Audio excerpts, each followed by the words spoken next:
If I knew then what I know now, I wouldn't have doubted you. Sabi nga ni Kayan, if you cannot fly, you have to run. If you cannot run, you have to walk. If you cannot walk, you have to crawl. There's so many mountains you have moved, valleys you have led me through. Ikakaya mo talaga daw. Grabe ng tama sa bigis ko. I'm standing here today. Pag nakapokus ka po kaya sa goal mo, kung ano si purpose ng paglakaw ta, baliwala ko ang kulog na malita. Never once did you let me go. Tarabangan na itong sisay may tubig ano nagtatarabangan para share ng tubig.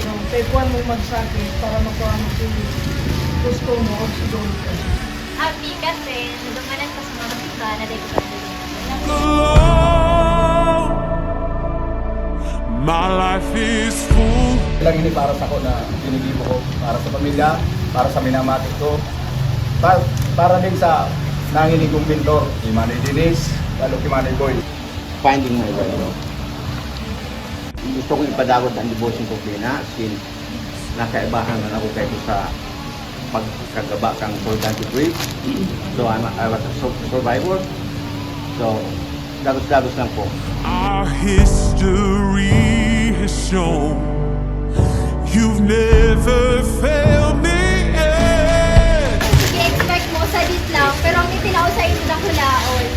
Ito talagang divine intervention na nangyayari. Ang buhay may ups and downs, tapos may mga araw, may mga masakit, may maray. Let me go. And no matter what the future Tulaw na grasya, a divine spiritual experience ang nangyari sa kuya.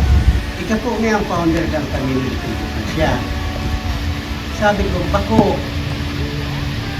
po ako sa ini konsepto ninyo na hari sa Spain. Bako akong founder. Bako ining bago.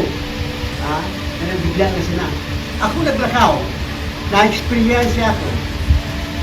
Gusto ko lang darahon dito. Kapag ano man ang namatiyan ko naman, gusto ko kung mamatiyan man dito. Iba ang klase. Ha?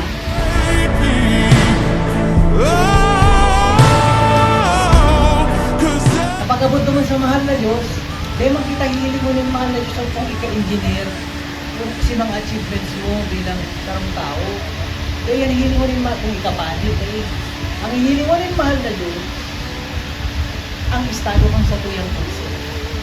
Kung paano kita namuot, kung paano kita nagrespeto, kung paano kita nagtiwala, kung paano kita nagpaambol sa pamilya.